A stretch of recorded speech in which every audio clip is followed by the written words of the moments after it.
Okay, guys, welcome to the Broker Link. My name is Mike Papuc. I'm the National Health Sales Director here for TBI. And over to my right, we have John Ross Hopkin, our Director of Strategic Partnerships.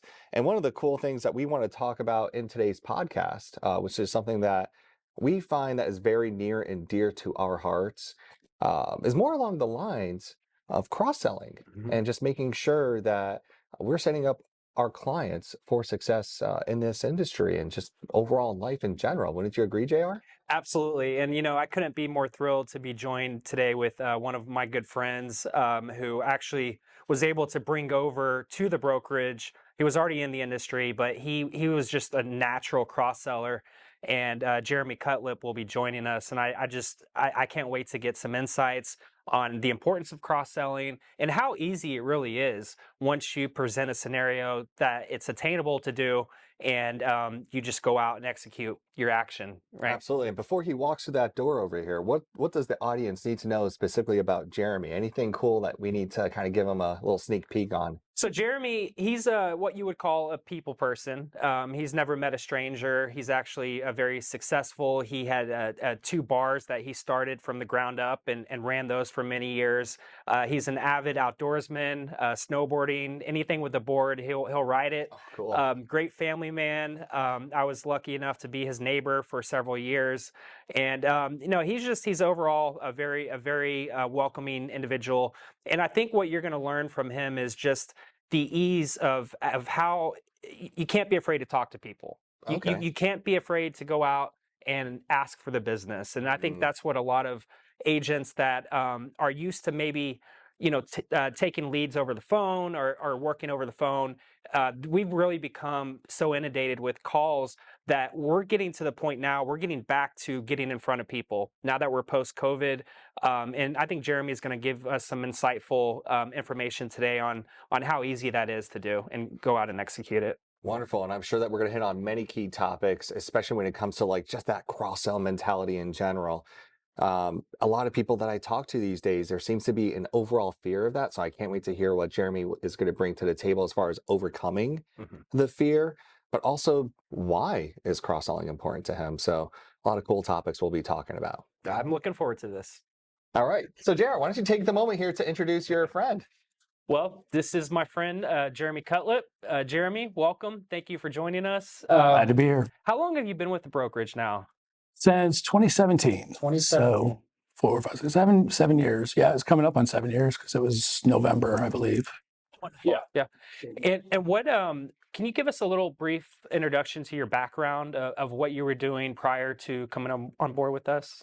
Okay. Well, I was in the hospitality industry for 20 years prior to this. So opened, straight out of college, opened a couple of bars. My first bar being small little place in Lake Dallas, which was open for 9 years, which is like an eternity in the restaurant bar game. So whenever that kind of ran its course, I became before I sold it, I went to part-time open the new Cowboy Stadium in Arlington, Texas. So went on to that after I sold it and went to the opening team, had a team of about 40 people, and then kind of just got that ball rolling with the bar business, and then got the bug to open another one across the street. So, I tried to give it up for a little while, and then they brought me back in, and that was, kind of a bust because, the economy, everything going along with it. Plus, Arlington is kind of, on the game days, is a very popular city, but every other day of the week, it's kind of hard to, make a dollar with all the restaurants that are in the area. So it's big fish, big pond, rather than, what I'm used to with being a big fish in a small pond. Yeah. But then, found it kind of hard after I closed that second bar. But I found it hard to find employment because I was kind of like in between where ownership and management, breeds like to other businesses in hospitality. You have to be like, there's only a certain number of businesses that you can do that. Like you could go to like a director or food and beverage director or something like that at like a major hotel or something.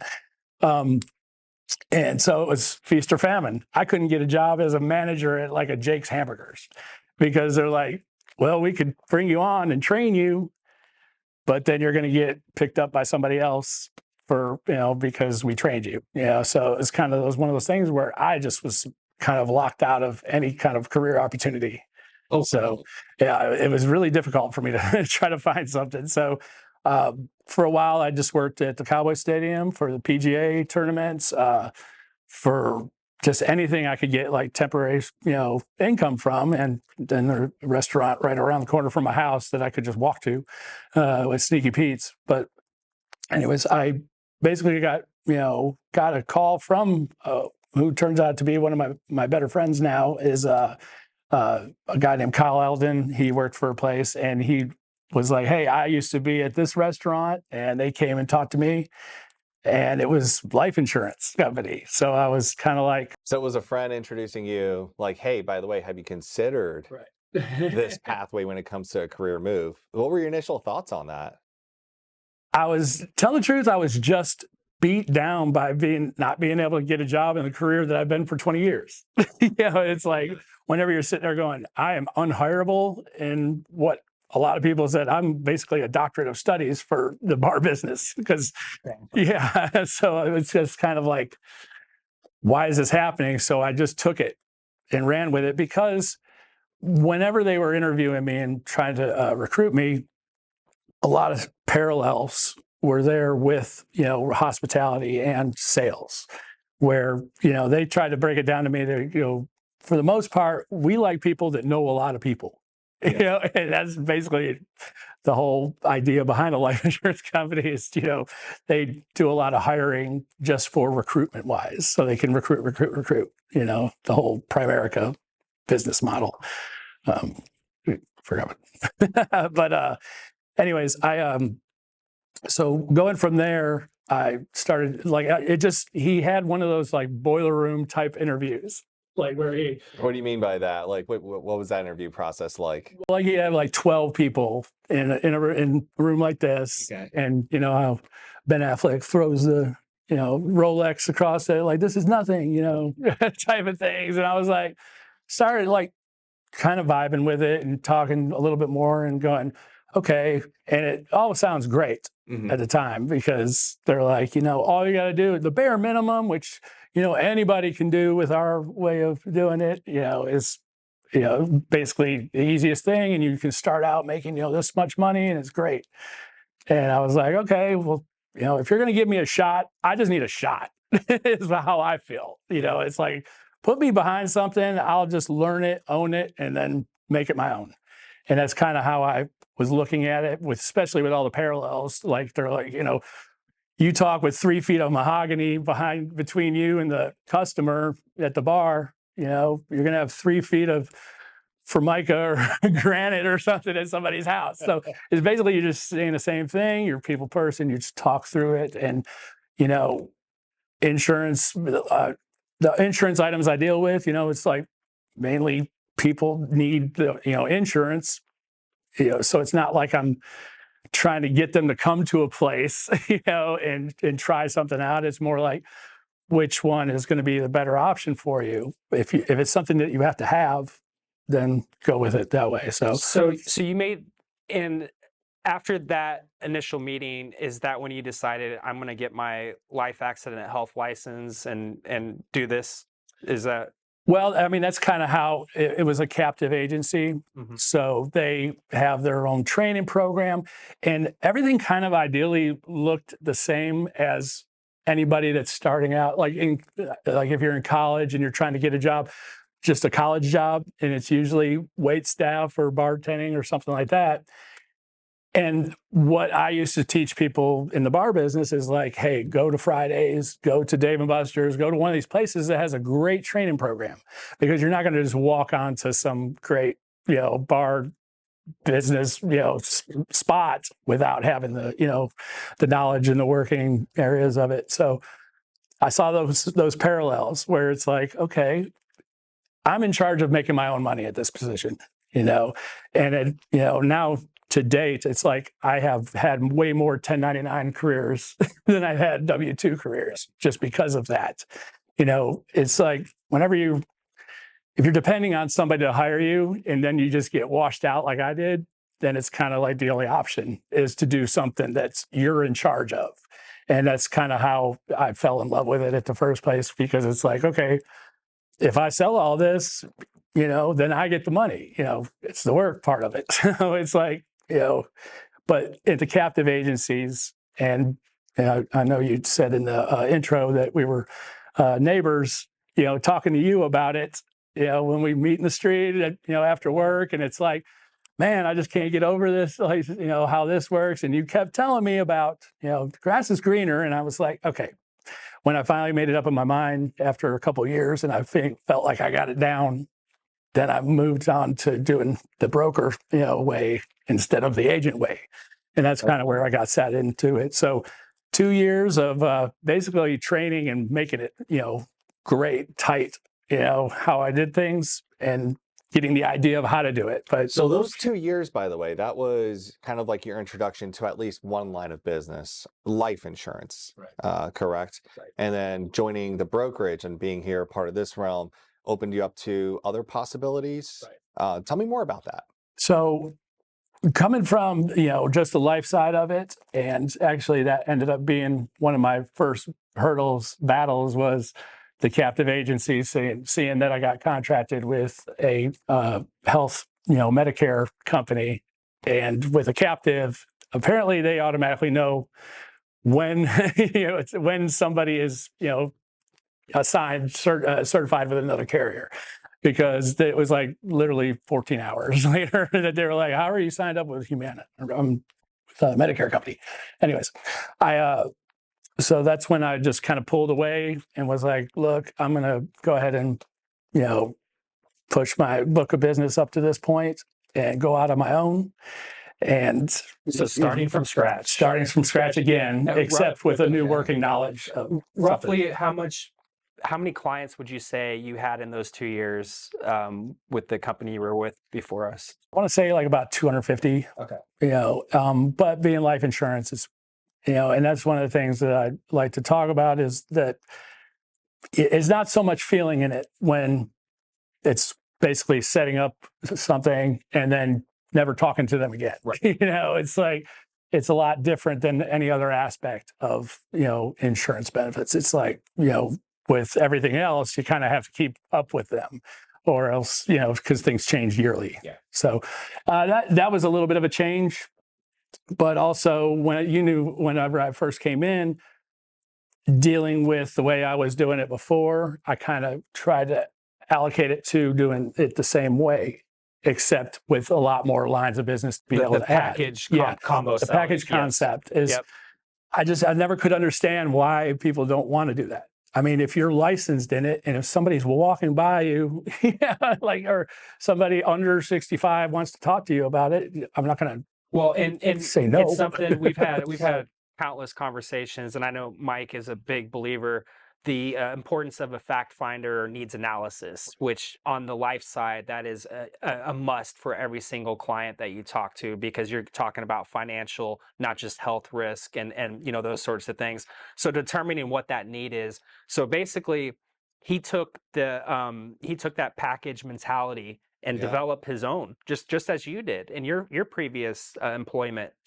That's so. I mean, it's that mindset, and I think we're going to get into a little bit about that, about the importance of it. But no, so you come on board, no clients, you're starting from scratch. It's a huge jump, but now you're in a position where you control 100% of your business. Your contracts are 100% vested. You could never lose your clients now. So did that give you a little peace of mind, even though knowing that you're starting from the beginning as far as building up a book? Yeah. Yes. And it's a lot to do with, if you put it in your head, like, get over the fact you're probably going to be poor for about 2 years, while you're building that. But if you just stick to it, and like what I've found is if you stick with it, and that's the hardest part, especially leaving a captive to go solo. working from home, you can get a little bit, locked up, little bit less and less involved with your, keeping your book of business or growing your book of business and doing all these things. Yeah. And being that, and I'd like to say one thing first is coming from working with like working class, middle class people, a lot of truck drivers, a lot of, delivery, people like, UPS drivers, FedEx drivers, stuff like that.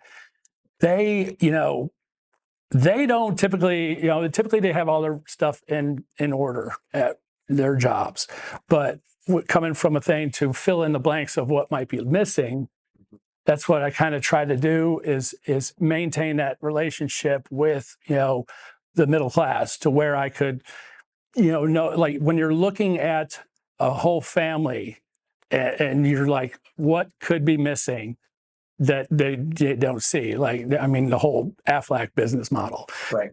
Trying to figure out everything that could be covered, and just working that way down that list. And coming from life insurance side, I already had it kind of tuned in that, I'm like, everything else here, because coming from working just with life, I used to go, hey, you guys have everything else covered, except for the one thing that, everything else is in case what happens. But Right.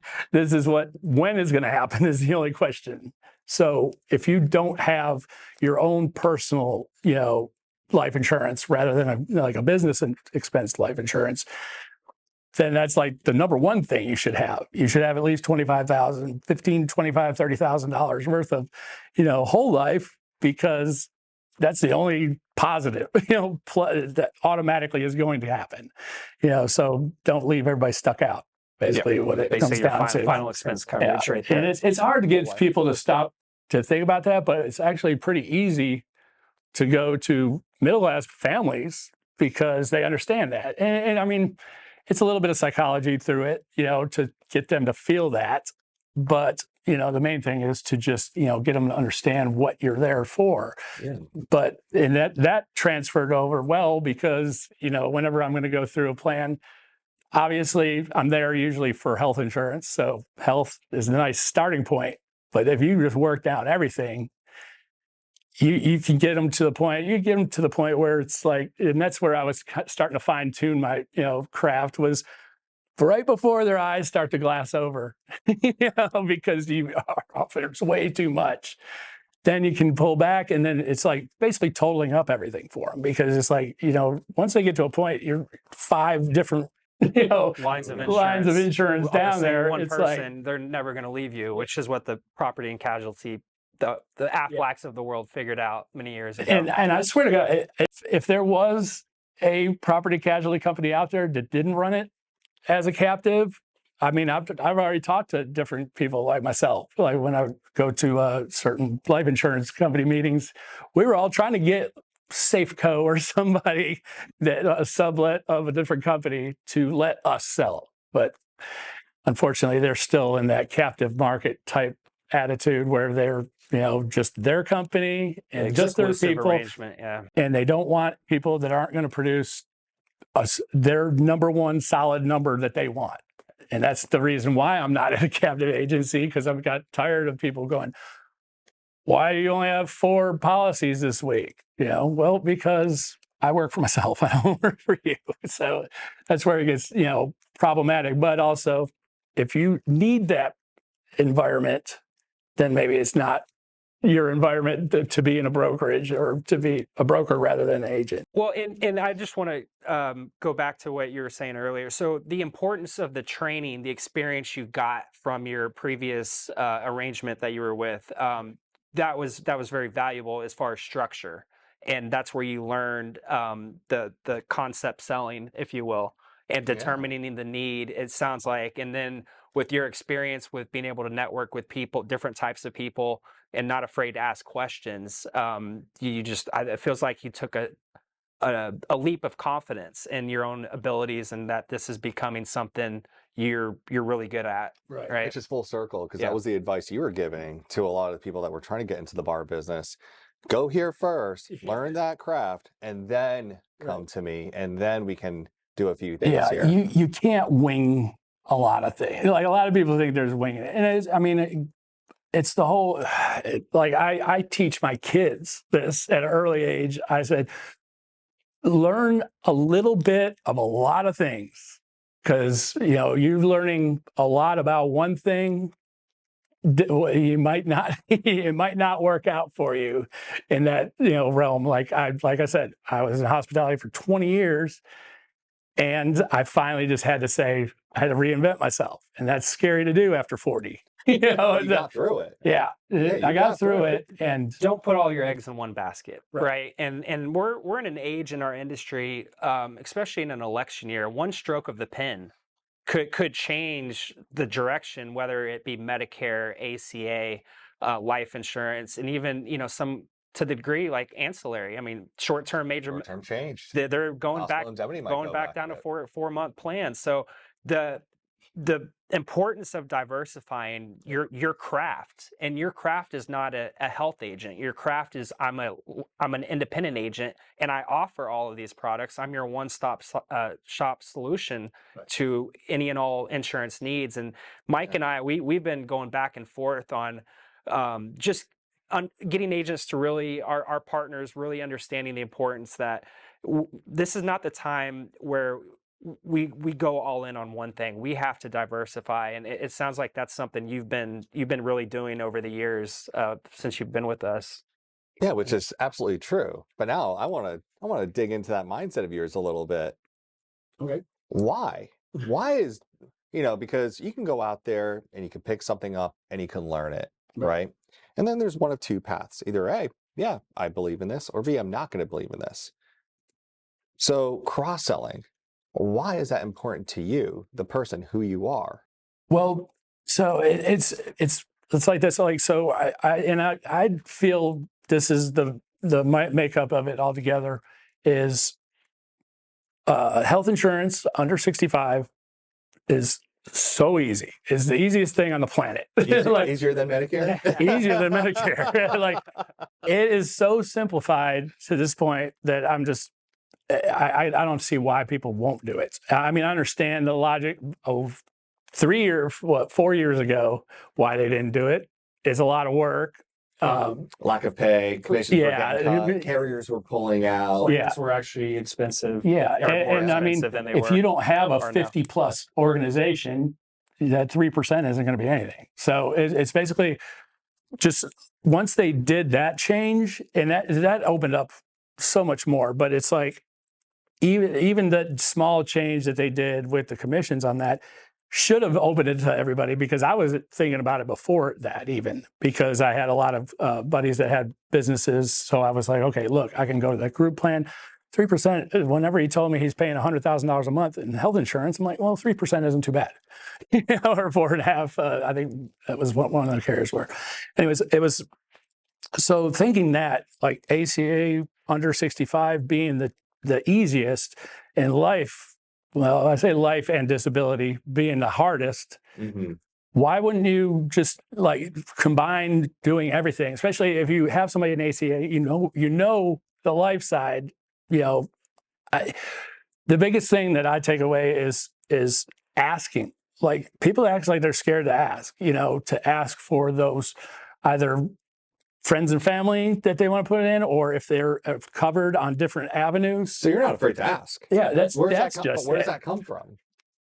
It comes from just making the comfortable uncomfortable, or uncomfortable comfortable. Yes. So as soon as you get past that, and if you have somebody like John that I can talk to about it and not bore the crap out of everybody else around me, then that's where you get past that. But got it. So it was a habit that you've had to work on and recreate. Right. And I mean, and this has been for a long time, because like in college, I started out as an entrepreneurship degree, and I moved over to hospitality because that's kind of where I was going anyways. Yes. But when I graduated college, my father went and bought a transmission shop franchise.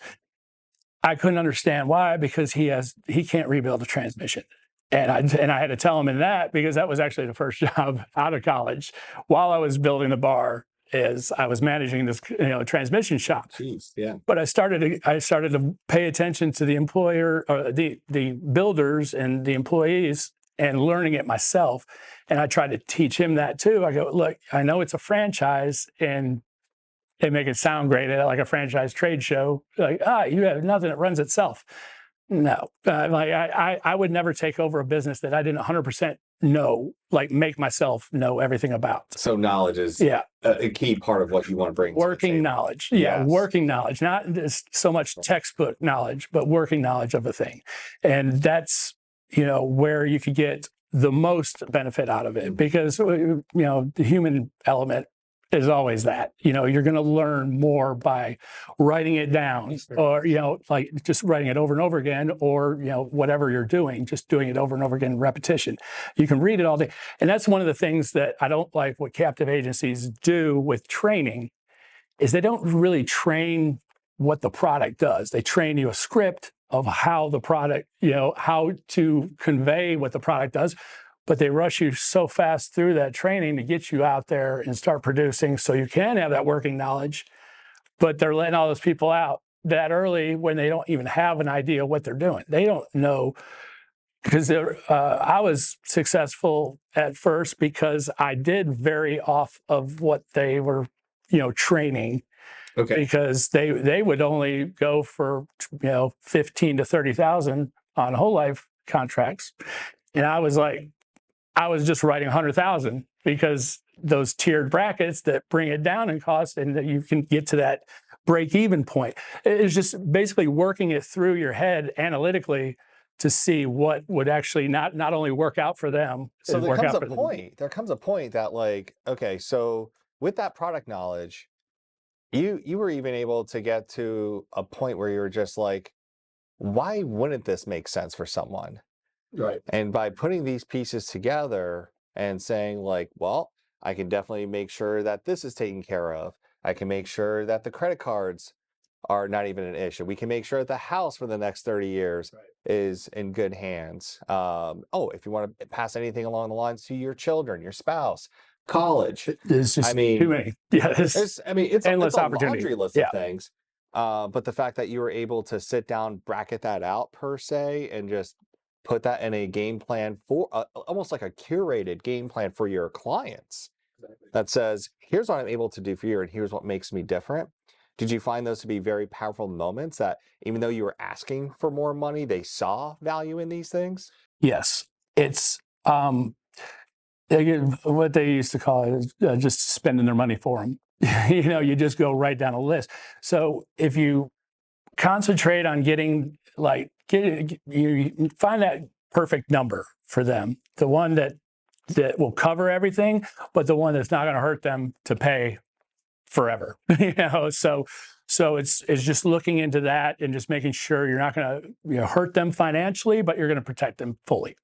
So you got to find that mix, and that might be being load them up with a really great health plan, or if they're like very healthy people, but they really want to see a dentist, like they want to start getting some dental work done, then it's more like, shifting it to different spots. But the biggest thing comes from whenever you're dealing with, there's not really HSAs per se in the, under 65 market for ACA, but you can make it like that.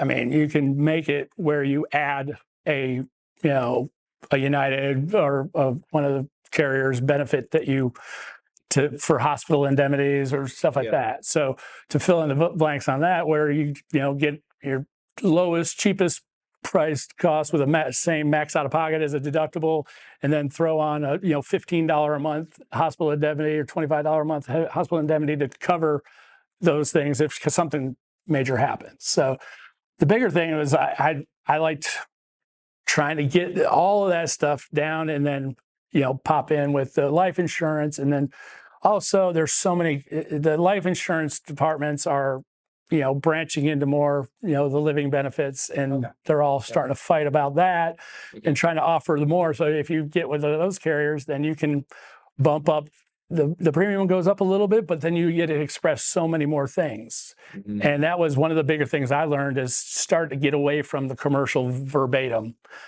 final expenses, whole life, income protection, term life, short-term life, it's like just different things like that. And then you can add different stuff to, compensate if something happens. But mainly you just got to think, what is this person's idea of an example of something bad happening and what they need protection for? So usually I can gather that information in the first 10 minutes of being in the house, just talking to them and figuring out where they're, where a person feels comfortable at or where they want to be the most protected at. Yeah, and it made me think, because Mike and I, we talk a lot about just you being really, you're like kind of mostly health, but you do a lot of Medicare and you do a lot of ancillary products. And we have 8% or 30 million Americans that have no health insurance coverage at all. So the sheer market itself, it's the most underserved, right? So that's a natural lead in. And then you have 8 out of 10 consumers currently paying $10 or less a month because of the additional tax credits and subsidies that they're eligible for. Yeah. So you start thinking they're getting, in some cases, $400, $500, $600 a month in savings. That's directly lowering their monthly premium. It's going to allow you to free up other money to that where they can afford. And I think that's one of the misconceptions, Mike, that you and I try to figure out is people don't realize how affordable a standalone cancer plan is, an accident plan. We literally talked about that this morning. Yeah. Like, my gosh, like, I'm looking at some of these rates out there and it's just like for $3 for cancer protection. I was just touting a new product with Manhattan Life where it's like a hospital type protection piece, and that's starting at $6. So you're telling me that starting at $6, I can turn this plan into a platinum level plan at a bronze level price? Right. Any client at that point should be sign me up, especially at that income bracket that we're talking about, because I'll tell you right now, if someone's making $24,000 a year, can they afford $2,000 in out of pockets? No. The answer is no. And I feel like people lose sight of, they think the affordability goes towards one main piece, which is, what's the monthly premium? I can only afford the monthly premium. Well, hopefully nothing else happens, right? Let's knock on wood with this one. Right. But if something were to happen, and if you have $1 million hospital bill, great. Here's how the plan's going to cover it.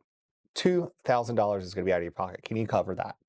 Can you take care of that? Well, no, that's going to put a financial strain on me. Then my answer to that, my feedback to that client would be simply, well, would you like to take care of that and get that out of your plate for an additional $6 or $10 a month?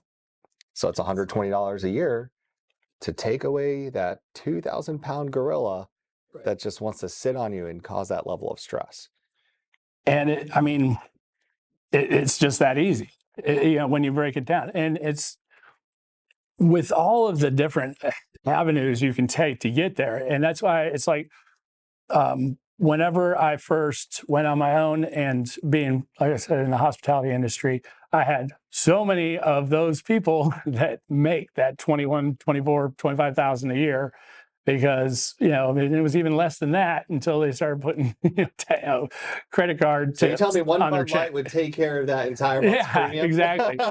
Exactly. It's whoever's sitting in front of me. Like I said, like if it's the UPS driver, one hour of your work week to protect your family for life. That's or amazing. If it's in the service industry, it's like, hey, how many times have you reached in a beer cooler and there was a broken bottle and you just gashed your hand wide open? I know I have. Well, no wonder you can share that story. So it's like, it's just different things like that I would key in on, and they understand that because that'll happen. And what happens is the owner of the place or whoever, the manager of the place, has to run them up real quick to the ER to get stitched up, pay cash out of pocket, whether it's the owner going to pay it or it's you're stuck on you because you're leaving the house or leaving the bar and going there. Then it's just problematic, and it just makes it that much easier because, like you were saying, I had an accident plan for $6 a month. That I'm like, okay, great. Just because of that, here, sign this, fax it in, and they get $125 back to them. Or if they had to spend the night, they get the $300. It's just it's so easy to just break down what things are going to be good for a person, especially on the accident side or on, hospital indemnity side. Those are so cheap because, and that's what comes in with, especially with the disability side, is where it was hard to keep up with how many claims were actually going out there. If I'm in an industry, if I'm honing in on an industry that's going to have those problems like truck drivers or, then it's like, okay, then I had to get to the point where I'm like, okay, I'll show you how to do it one time. Can you please take note of it so you can do it the next time?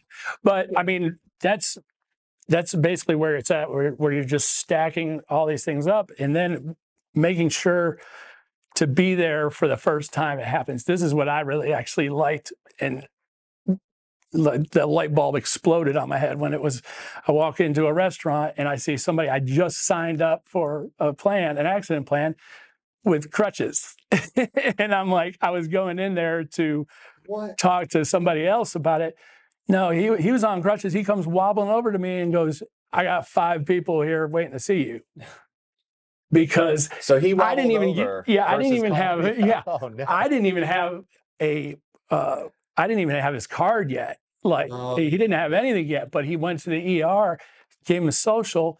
He was on a plan. They buttoned him up. He left and didn't pay for anything. And that in turn took 5 employees. You gained 5 referrals because he recognized the appreciation of what you had done, recognizing. Well, you're probably the first person you talked to that said, have you considered this? Everyone else will push a health plan. Yeah. But man, to know that you probably saved them thousands of dollars and unnecessary health expenses. That's how it started coming back full circle. But whenever you help them out and that gets around, there's no amount of people, because typically the people that go to call you and set up appointments are those life insurance agents at a captive agency, and they're only going to see you one time. I was at the point, I'm not only giving them my card when I walk in the door, halfway through talking, and when I'm getting information like writing down referral cards, I'm like, hey man, by the way, put my name, put just Jeremy Insurance, so that anytime you have a question or somebody asks you, well, I know I got a guy here. Well, hold on a second. And it's right here. Here's his number. Give him a call. I'm going to text him that you're calling right now. And that's what I tell them every time. If you have anybody that wants to help, want me to help, just shoot me a text first and foremost. You've been trying to get me to get CRM, some sales help software, but at least when I have my texts, I just go down the list every morning and just go and help out all those people. No, I mean, I got 3 this morning I got to do. So it's just easier to. We're trying to get him out of the filing cabinet into the CRM. Let's get all the CRM. I know. It's one of those things where it's one of the things I always have to work on with myself. Everybody that worked for me in the bar business hated me because I would walk in the door and start moving and fixing things. Yeah. I'm horrible at delegation. I can't delegate anything, because if I can do it, I'll just take the minute it's going to take me to do it rather than take the 20, 30 minutes to show you how to do it. So that's problematic for me that I'm trying to get past, because, I at least have done the work where I go, always answer the phone, no matter what you're doing.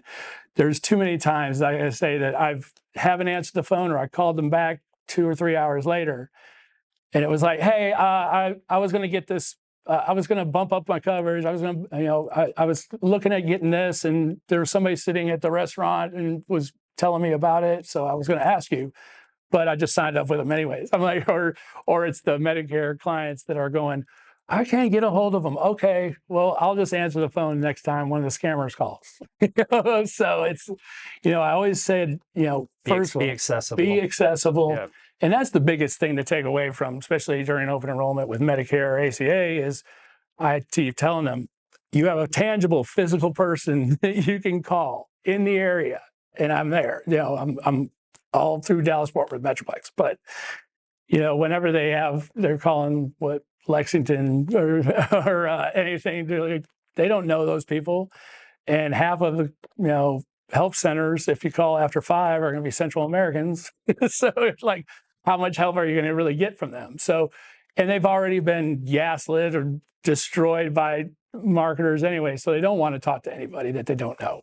So yeah, and those calls are going to heat up as we come into September, October during AEP. And Mike and I have we've been really trying to grassroots marketing, prospecting, that to me, that's the model. If you choose to go 100% independent, you're basically, we do have lead vendors that we partner with, but that's not the model. People are so inundated with phone calls and these telemarketers that, and knowing those calls are only going to pick up as we head into the next couple of months. Being proactive, such as what Jeremy's doing out there, asking for referrals, asking for the business, I think is very important. A thing to keep in mind. These are all great takeaways. Absolutely. I cannot stress that enough. People, I do not know why people are scared. If you're already in there, if you're already in, like, writing up the paperwork, why can't you just leave it in an idea in their head at that point? Like, if you're scared to ask, I don't even know why anybody would be scared after a sale, but that's the perfect opportunity because you're already there, hey, because the first question you should be asking anyways is so these don't have dental and vision. Are you okay with that? Do you need to look at some policies for that? It's because, hey, you can use your health Sherpa and go, here's the dental side of it. I would rather you not look at any of this. Those are value-based plans, as we know. Yeah. $10, $12, $15 you're on Health Sherpa, you enroll them in their health plan, and then you switch over the dental. Oh, absolutely. What do they have for basic and major services? How much coverage are they going to have? If you're just going to get your cleanings twice a year and that's it, and you don't need nothing else, maybe the marketplace dental, maybe go for it. Yeah. But if you can spend $10, $15 more and get comprehensive coverage where you're going to have crowns, root canals, veneers, all of that covered, major extractions, anything like that, it's just worth it. It's worth presenting that opportunity to them. Don't take the easy way because, you're in the system. You can switch over to the dental side and get them on one of those marketplace dental plans, but it's value-based coverage. And that's things that, we really try to promote with our portfolio. I think the fear naturally comes from a lot of people of, A, am I going to lose a sale? Or B, people sell it out of their own emotional pockets. You know what? I don't know if I would even want this for myself. Or, you know what? I wouldn't even be able to afford this. So I'm not even going to offer it to the people that need it the most.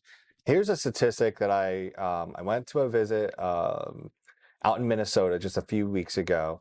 And we sat down, we went through their command center, and we got to see all the wonderful data that was presented to me. And there were some statistics that I found that just blew my mind. And this goes towards the idea of don't sell out of your emotional pocket. Right. 80% of the people that you love, that you talk to, love and appreciate value. The other 20% don't. But don't let the 20% dictate to what you're going to do with the 80%. Always give it 100%. That's what I always tell my team. Right. And so here's a few statistics that you need to know. Well, number one, people who make under $50,000 a year, 35% of the entire ancillary book come from the people that make under $50,000 a year. Yeah. In that 0 to 25,000 bracket, almost 14% come from that bracket. And that, when I saw that data point, I mean, I knew some of those data points because internally from my last company, we had data scientists and everything that could really break it down to that level of detail. And that way I can go to my team and say, see, told you so. It's the people that make the least that need it the most because they don't want to be caught, with their hands out saying, oh my gosh, what do I do now? Right. That I actually have to utilize insurance. Yeah, GoFundMe only goes so far. Only so far, man. Right. So that's one big piece I would say, eliminate the fear of the idea of people can't afford it when really they truly can't afford it when they need it the most. Right. I think that's something we need to talk about because accident plans, even critical illness plans that are out there, there are plans out there that do pay a lump sum for these scenarios. And I remember I would talk to clients that would make $20,000 a year. Hey, would you like for me to cover your first year salary, quote unquote, right? Your salary. in case something were to happen to when it came to an accident or a critical illness. So that way you keep the lights on, you put food on the table, Right. and instead of having to worry about paying a bill, now you can just focus on the things you need to do to get better. Yeah. Yeah, that's actually whenever I was talking about like the difference between stating term insurance and income protection. That's why it was that, and that's why I always do like 10 years, because obviously, like most people's income is going to fluctuate, or it's supposed to go up typically as you get older. Life happens. But life does happen. Yeah. But that's why at 10 years you can say, hey, do I need to add more, or do I need to take something away? And then you can just make those adjustments, and you already got them. Hopefully, you got them in a preferred rate, which that's what I always try to do, because that's another selling point. Is like, hey, look, I can get you in now like this. Let's go ahead and do that, and then we can convert later on. But it'll still be no matter what. Like, and I've life insurance used to like stay away from all the type 1 diabetics. Oh yeah. I ran to them. Yeah. Because I'm like, hey, You found an opportunity where everybody else was saying no to, yeah, and you gave them solutions. like, because if they have kids, they're probably going to be type 1 too later on, if it was hereditary. Yes. So get them in on a Gerber plan, any of the children's plans, and get them some whole life, and then it's preferred rate. It's next to nothing. And we even have ancillary products, critical illness products that are guaranteed issue now. So the market's really changed. And to your point with the living benefits and the life policies, the whole change was, let's make the conversation about living, not about dying, right? Exactly. And so you're able to borrow against when you're these changing the verbatim of things, and it gets people to stop thinking about all the corny, hokey people that Ned Ryerson and Groundhog Day, like it's out of their mind when it's not talking about needs more life insurance. It's like it's gotten away from that part. It's gotten away from the sale, especially if you are contracted as a broker. I don't know why you wouldn't have any less than 50 carriers. Like my sheet on TDI is about, I think, 60 right now. And I don't have 60 different types of policies with every carrier, but I also use that. I'm contracted with Aflac, but that's just to see how much they cost in comparison to everything else. But you're also setting yourself up for essentially whatever the client's needs are. Right. You can't say, sorry, I don't have that. And it's almost like you have become the Amazon. Exactly. Yeah, that's good. That's a good way to look at it. Yeah, if you're the one-stop shop, and on top of that, I don't like to say it like this, but I would use independent or captive agents, training against them at that point, because it's like you can say, hey, look, that's what you have with so-and-so. Here's what everybody else charges. Yeah, it's not really against them. It's just helping them to realize that, hey, you know what? I'm not going to just pitch you one product and say, for example, this is the best thing for you. Right. Well, guess what, Mr. Jones or Mrs. Jones? Not only can I offer that product potentially, but I have so many others. Let's sit down and let's look at exactly what's the best one for you. And my services cost you nothing. Right. That's a big thing I get a lot too. Like and that's where I started to understand that I was doing something right, because I never got that question asked to me when I was a captive agent. I started getting it asked to me all the time when I was working for people. But it's also whenever you get it in your head, like I like a good challenge. Yes. Where I've had some clients that have been extremely challenging. I don't kick them off. I just try to take care of it, because I tell them, because they apologize endlessly, because they're like, I'm sorry, I didn't mean to answer the phone and get you taken away as my agent, like different stuff like that. But once I get through working with it, it's like it makes it that much easier when that comes across my desk again. Okay. So, and people that get scared of people, I'm just like, especially the dual snips that everybody either hates or loves, but I mean, it's still the same thing. I try to work with them on it. I mean, this last open enrollment, I started helping people with their Social Security. Yeah. And I'm like, I don't know of any agents that's doing that, especially the ones I've ever sat with at Walmart. And even that's becoming a thing, being RSSA certified, yes, which we have a podcast on. We do. By the way, it's on the broker very, link. very informational. Yep. Absolutely. So, I mean, the underserved is where the uninsureds are, and with that dual stint market that you talk about, that it's you're just not afraid to get your hands dirty and overcome that fear, that initial fear that everyone has, that when you, especially when you're first truly independent and you're having to sit down, develop a marketing strategy, develop what are my goals, like realistic goals, 3 months, 6 months, 1 year from now, where do I want to be versus this time next year? And just the way that you've been able to take what you've learned in your previous relationship into and have the confidence that you have been networking. You've been networking I'm sure most of your life, right? You probably still have buddies you hang out with that you went to high school with through all the years. So it's a relationship business, and that's who people are going to buy from. It could be 30% brand, it could be 30% the price, and then the rest could be the person, right? It's person, product, price. Those are the 3 Ps, man. And, that's the idea of networking. How many times that, I've come across people who's like, well, how do I start?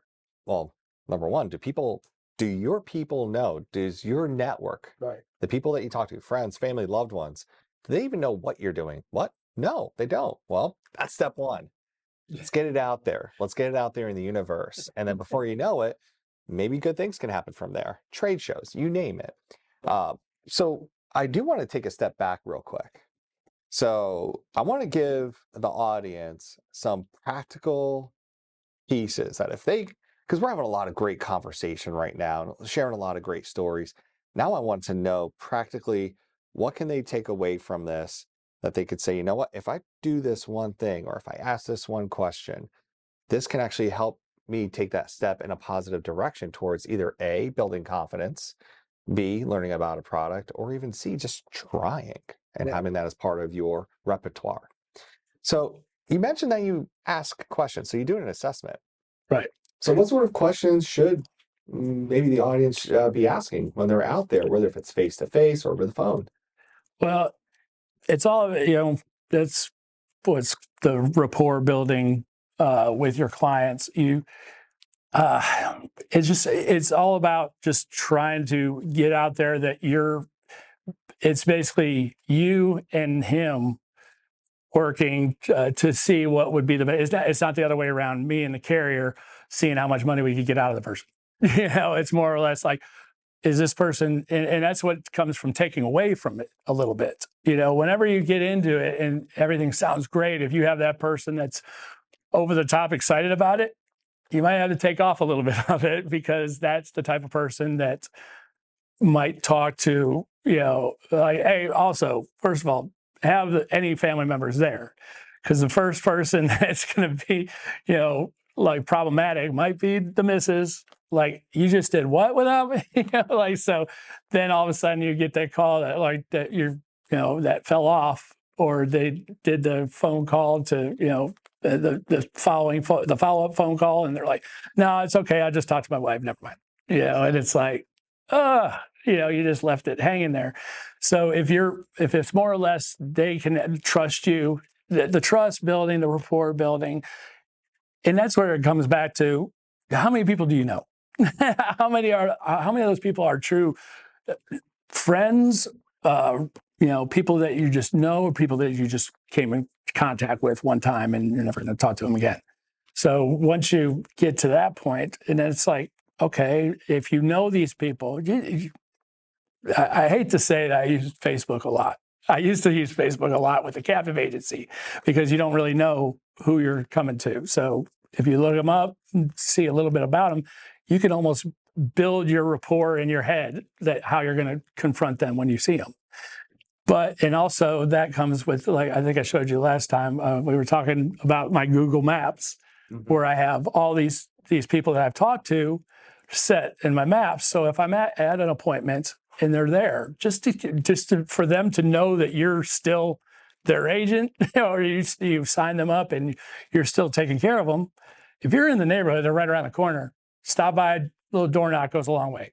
Just to say, hey, just checking in, see if everything's good. Anybody else around? Like, if you need anything, here's my card again. If you lost it, I know I have you put in the phone, but in case you didn't, just letting you know I'm out here this week. And I was really impressed with that. So basically, you work the Dallas-Fort Worth market, and you have an address for every client, or maybe even lost client that you previously had that may have fallen off the books. So when you're going and making your rounds, if you're in an area where you could have 5 clients within that area, and you're not afraid to go up or call them and, hey, I'm in the neighborhood, I'd like to stop by, make sure you're everything. So the retention piece, you're very hands-on with that part of it, which is a large part of this whole the persistency, right? Like consistency. Yeah, that's I mean, that's how I learned it from the beginning. Is it's not only your job to write it up and sell it. Mm-hmm.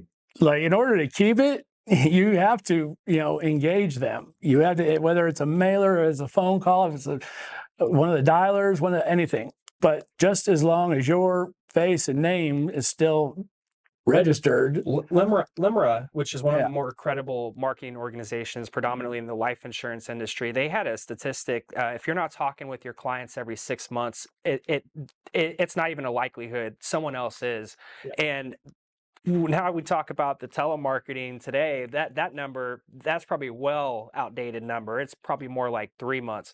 And then as far as with the persistency, 2 or more lines of coverage with the same client, 3 or more lines of coverage with the same client, it just goes up to 99% chance they're never going to leave you. But they can't know you just as a Medicare agent. They can't know you just as a health agent. You have to present that conversation to them. And, I'll give you the perfect example. Last month, I had that a 71-year-old female, and I was just as surprised as I think she was, but she grabbed 100,000 of whole life. And I was like, are you sure? I actually asked her more times than I was even comfortable with.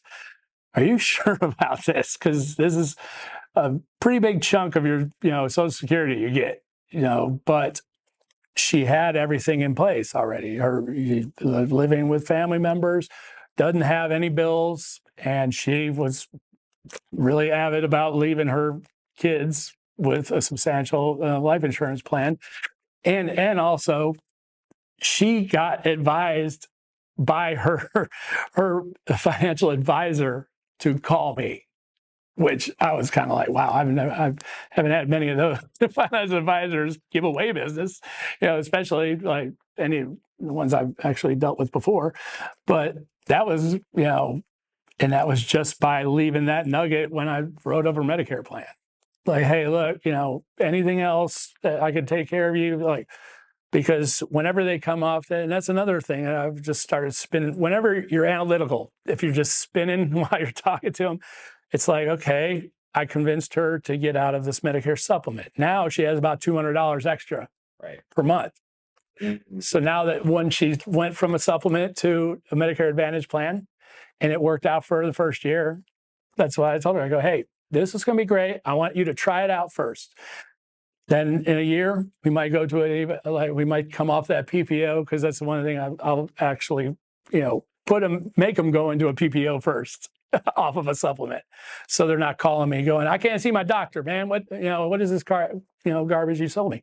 Now, I go ahead and, put them in the PPO, get them adjusted. And then once they know how it works, especially if it's in the same carrier, then, you can drop them down to HMO, get them a bunch of extra stuff that they didn't have before. And now you got more money. And it's like, hey, look, all of this is great, but are you sure you got coverage for if anything happens? Do you want to leave a legacy? Do you want to do anything like that? So then you're moving on. That's planting that seed. And then the next year, when she was getting all of her stuff arranged, I guess she just was like, hey, by the way, I need to see, I don't want final expense. I don't want this. I'm like, well, you're actually explaining final expense. Well, my financial advisor. And I'm like, okay, well, if he said, that's actually a really good price. He gave me, I'm like, okay, well, this is finally getting somebody else to tell him. But it actually just worked out. And then I was like, the next week I had another 5,000 LP plan. Like once you get past the fear, Yeah. then it's like, what's the fear? Fear of fear of me not getting that commission. It's what I fear the most. It's like, Yeah. whenever, what I fear is that I had a group plan that they bought 2 individual plans outside of me. Right. Last year. The And I was ultimate like, fear should be, if I don't take care of my client, they're just going to go to someone else. somebody else will. Absolutely. Somebody That's else really will in what a it is. second. And there's a lot. I mean, how many movies are there about it? Wall Street and the Boiler Room is like they will come take your, take the money that they were going to spend on the stuff they need with a pipe dream of making more money so they can have these things. But Yeah, that doesn't work as much. Well, I mean, and you're one of those agents that the commissions are a result of your effort and compassion. I would call it compassion. You want to tell a story about the woman, the church that you with the Medicare? Oh no, you talking about a lady that gave me her tithes or whatever? Yeah, no, She did what? Yeah, she I guess Orthodox Christianity, Spanish. They have tithes where they give a certain percentage of something to the church. Okay. She handed it to me after I wrote her. She was an immigrant, but she has a green card and everything. I put her in a plan, and she came back and gave me an envelope with $58.36 in it. And I'm like, I had no idea what it was, but one of the people in the office was like, "That's their tithes." She was giving that to the church, and that's that whole letter. She gave me a whole note with it. So you weren't dressed up as a priest, No. just trying to. No. Okay, just want to make sure that's clear. but the story, I mean, it's relevant, but the point I wanted to it's that type of servitude that we have in this industry as brokers and agents is it's things like that makes it all worth it. Yeah. It makes the whole thing worth it. I remember when I was helping with the referral program here at the brokerage, basically we had licensed agents who didn't want to do the ACA, so I would contact their client and help them find a plan and get them enrolled. One of them, I remember, just like 2 years ago, called me back crying, and they were on like a $0 premium, and their doctors, they just had flawless service. I think it was probably like Blue Cross Blue Shield or something. But it almost made me start tearing up because I'd always been on obviously working for the brokerage for the last 20 years. I've been on working with the agents, never got to really work with the clients before. So to have that experience, it was just like, oh my gosh, I see it now. It makes it a lot worth it. And it makes it easier. It makes it a ton easier whenever you're not fighting it. You're actually.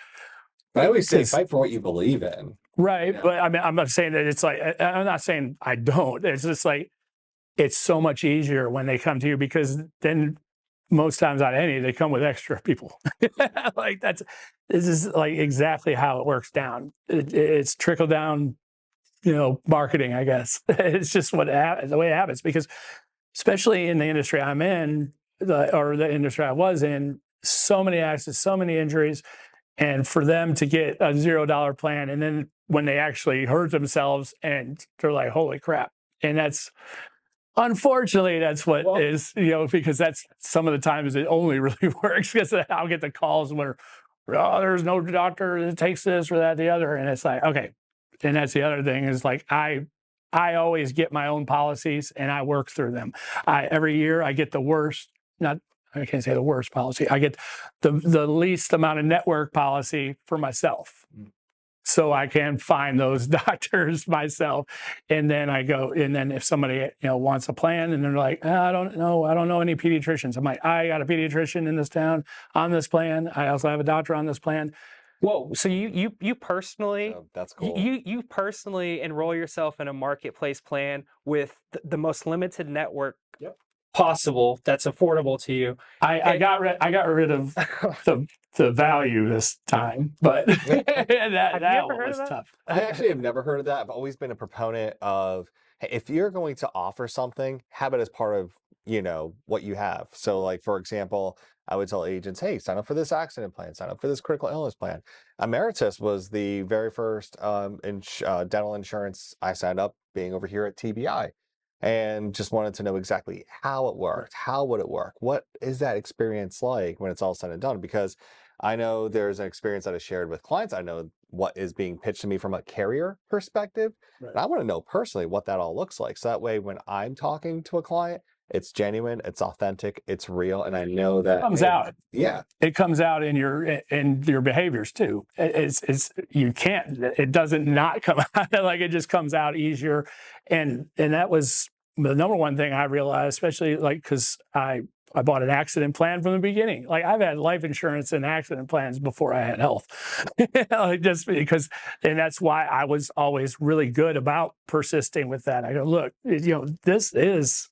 I've had too many people in my life pass and leave, that's unfortunate. like, the family in ruin.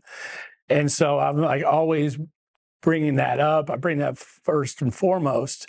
But also, I think it's just because I did back off of, any type of life insurance talk during COVID because I saw what a lot of the captives were doing and I didn't like it. I don't, whenever, if you're coming off in genuine, that's what they seem like to me, especially if they're going, hey, there's no more question about it. You absolutely need life insurance in this day and age of uncertainty of making it day to day. Right. I was big on selling teledoc plans during that time, by the way, which to me was very easy. Yeah. If you're not feeling well, would you rather A, pick up the phone and talk to a doctor, get the diagnosis, and then potentially have the prescription delivered to your home? Right. Or B, during a time where there's a lot going on where you shouldn't really probably be around people. Some people were very open to COVID. Some people were closed off. Some people, even when they would meet family, it would be across the street from each other. But the big thing that I would always pitch to is the fact that, like, listen, if you're not comfortable with going to the doctor, but you need medical attention or you need help, here's a pathway for that when it's all said and done. So little things that you can do to, again, help people know and realize, put them at ease. Put them at ease. Yeah, that you're not. Points, yeah. I mean, put them at ease without having to tell them, wouldn't you sleep better at night knowing, it's just like, whenever you step back from the aggressive stance and be more personal, more life experiences on it. I mean, all you have to do is stories, man. Yeah, all you have to do is make it like any stories that you run across over the years. You can make it, HIPAA doesn't let you tell anybody's name, so just make it about yourself. Try it out yourself, or work it into talking to people about it. But it's not like you're being fake about it.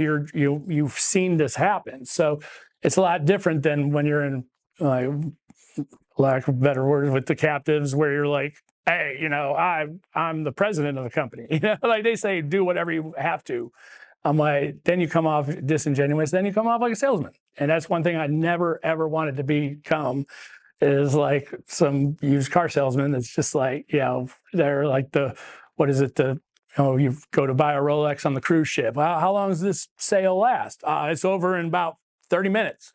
It's like, dude, yeah, okay. So you're going to tell me I can't buy this watch, when we hit port? Right, absolutely. Yeah. So it's just when the ingenuineness, that's all comes back to the mindset of, I'm here to help you, but I'm not here to push you. I can guide you, but I want everything to be here where you can make your own decision.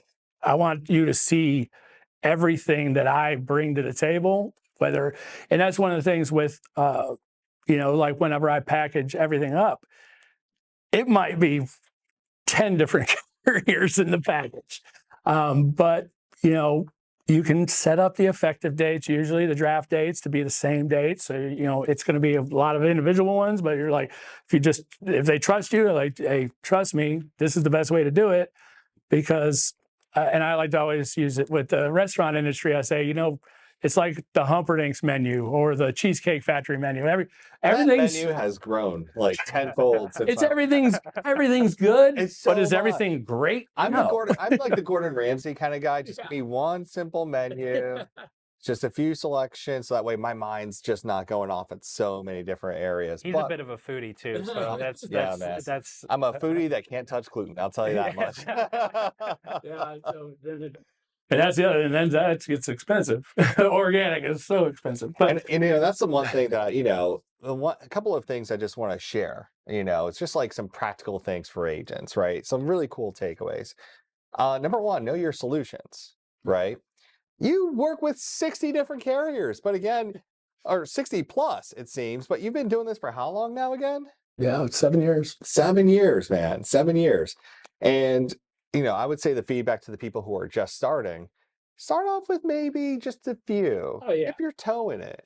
Well, he knows I was certified with one carrier that wasn't the biggest carrier from the beginning, and I ended up just going crazy with it, and to the point where they were like, up with a carrier that you believed in the most, yes, most likely, and then you could really speak to that. Yeah, and it's when you get to working with them, but that's also the biggest thing is how much access do I have to a carrier? That'll be a lot to do it, and that's what's determined a lot of different life insurance companies to me.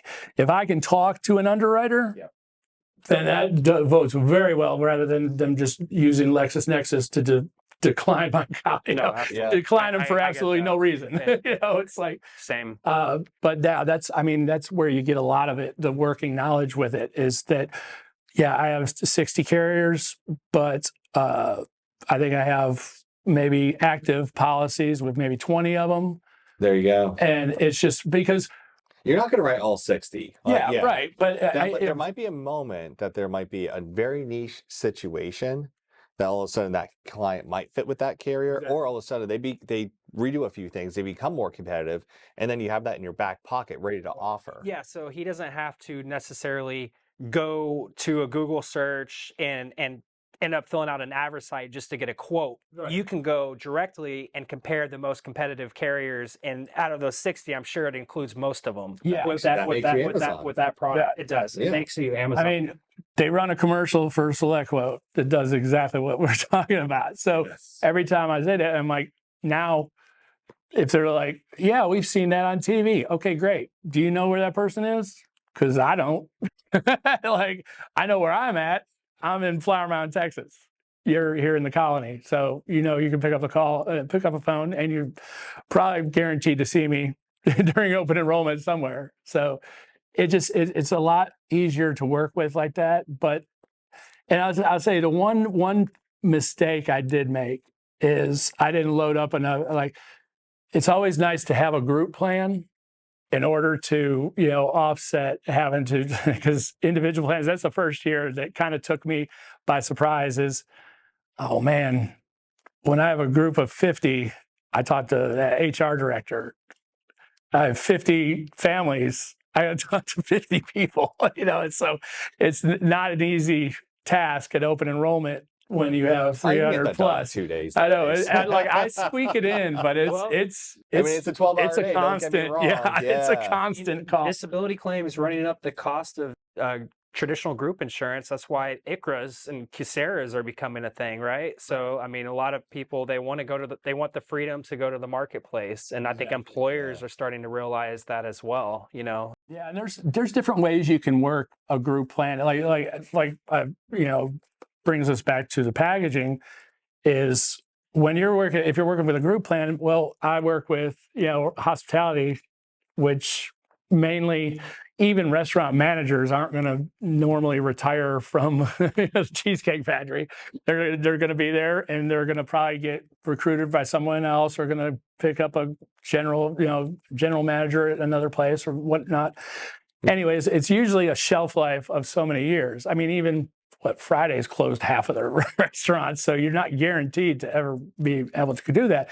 So with all the stipulations with group plans, I found it easier to do an allocation from the company, if it was a restaurant, to their managers. So they can have they can get reimbursed on their paycheck for those benefits. And then I just line item invoice all of their stuff so the owners or the managers can make sure their allocation is actually going to what it's for. Because every month I send out a line item list invoice of everybody that's on there and all their carriers plans. And then they can go, okay. And then they also get the tax benefit of it. There you go. Like whenever their business plan doing the tax, you won't get 100% like you would if you were 50 to 75% participation, but then you get all of it, and then they get to say if they're paying it, then they get to put that in their business ledger as an expense. And so they don't quite get all the benefit like if you had group plans with all the law on it. So, and that's why I respect you, man, because everything you're talking about is someone that clearly has been in this industry for quite some time. So you can talk about the nuances and the details. That's wonderful. So you clearly know your solutions. But for someone who's just starting, I would definitely say, what are kind of like the initial, maybe if you're going to be offering like an ancillary carrier, and there's so many carriers, right? Best advice I could give is do not turn on that fire hose because you're going to drown. There's so many carriers you could work with. right. Maybe either A, talk to any one of us at the brokerage, Absolutely. right? Yep. Or B, do your own research. And that research, when I think about who I would want to partner with, number one would be something along the lines of maybe like someone with a national presence. Number two, I would think about someone who maybe their underwriting isn't so stringent. That's the one thing I have found, like in the underwriting days prior to ACA.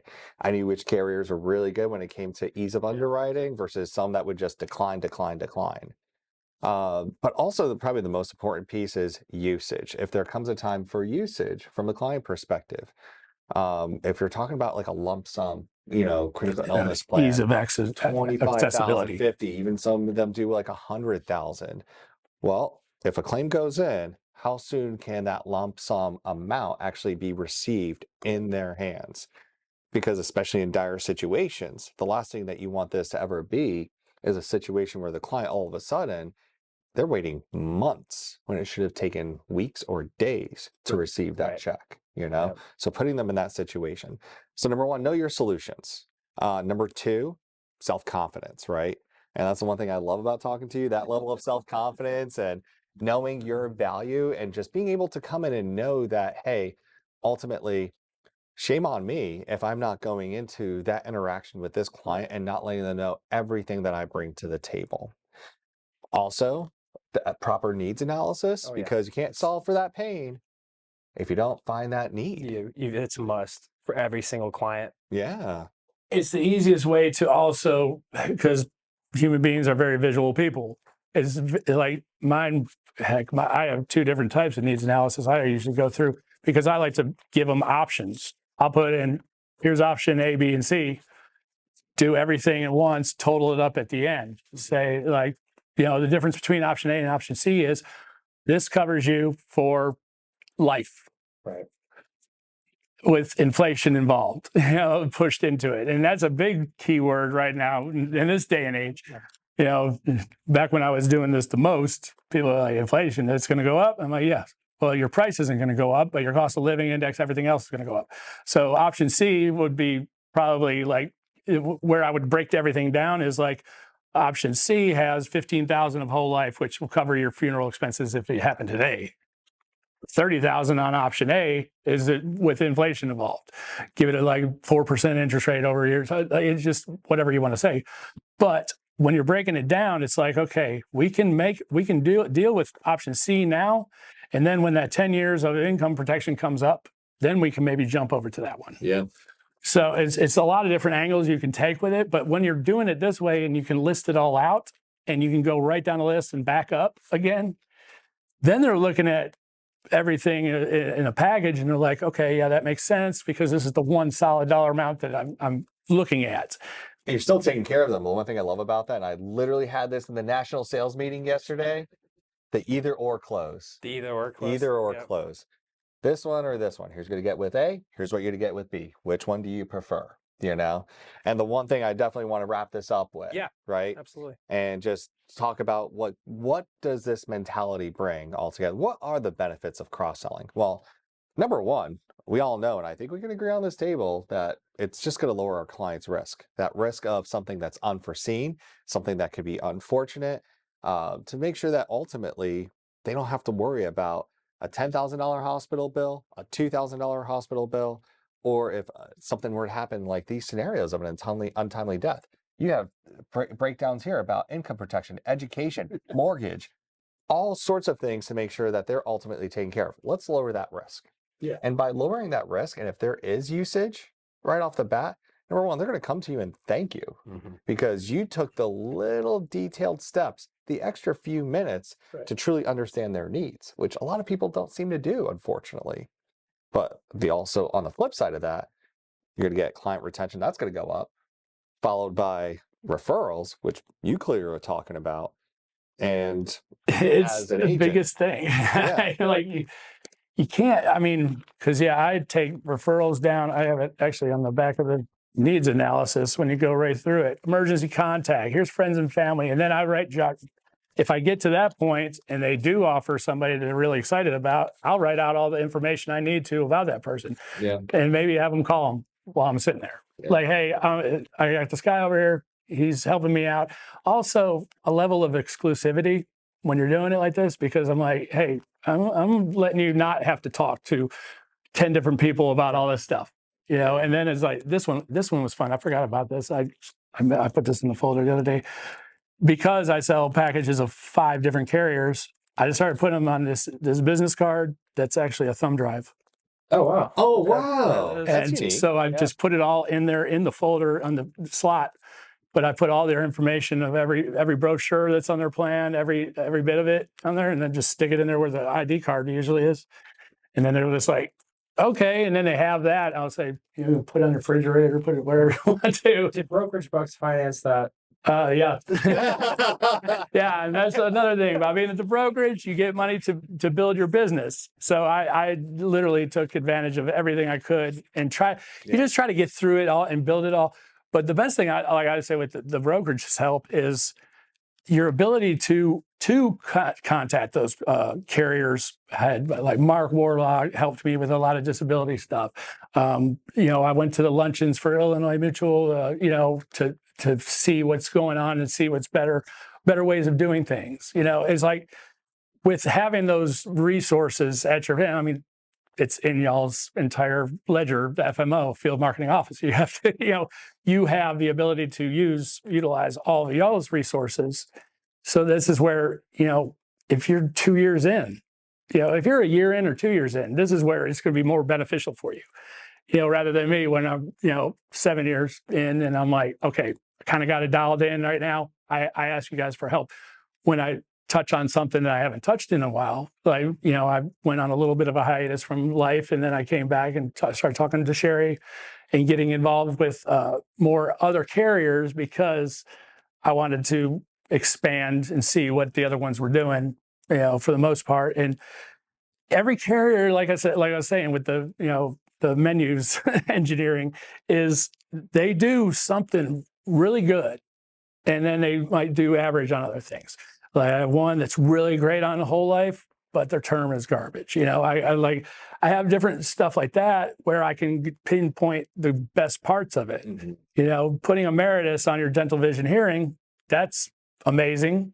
But, with emeritus life, their life and disability departments have some parts that are good, but their others aren't very competitive. And that's why you have so many different options. So that way you know how to take care of your clients. So that way when there is a need or even an underwriting issue, that you always have a plan B or a C or a D even. And if you run into problems, especially with underwriting on different levels, like that's why I was talking to underwriters is very, key for me, because I started realizing whenever they go into declines because of a medication, sometimes those medications are just, there's drugs that are for everything. I think we learned that the most during COVID with the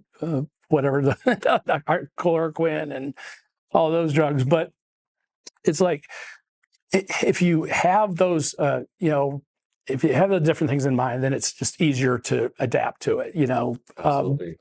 Having those options readily available. Right. Well, I will definitely say that. This was productive. Thank you. This was an amazing meeting, and Jeremy, I just can't thank you so much for joining us on our podcast here, and you've been very insightful.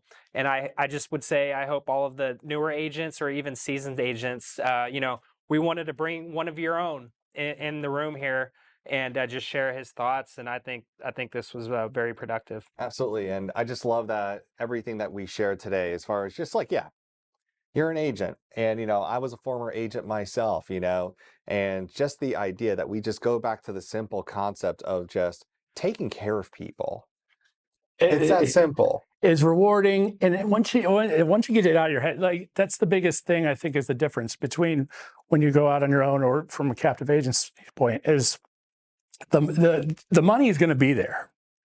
And I hate the fact that I'd have to pay the money back. And this is why I like talking about the takeaway from some things and, doing things. You want to make sure that person's going to stay on there. Right. So you don't want to just get big eyes and like I said, like I tried to get this lady out of $100,000 because I was like, it's $500 a month out of a $700 a month insurance or retirement check that you're getting. Are you sure? Are you positive that this is going to be able to work for you? And it's like when you put that much resistance against it for the right reasons, it almost seems to always be yes. It's like that they talk about yes and no questions to ask. Like just ask all questions with a yes. like wouldn't you feel better knowing that you went to sleep and your kids are fine? Of course. Absolutely. So who's going to say, no, forget them. It's just like, it doesn't make any sense. So that's why I always like to get into that part. The emotional part of it is so big on it.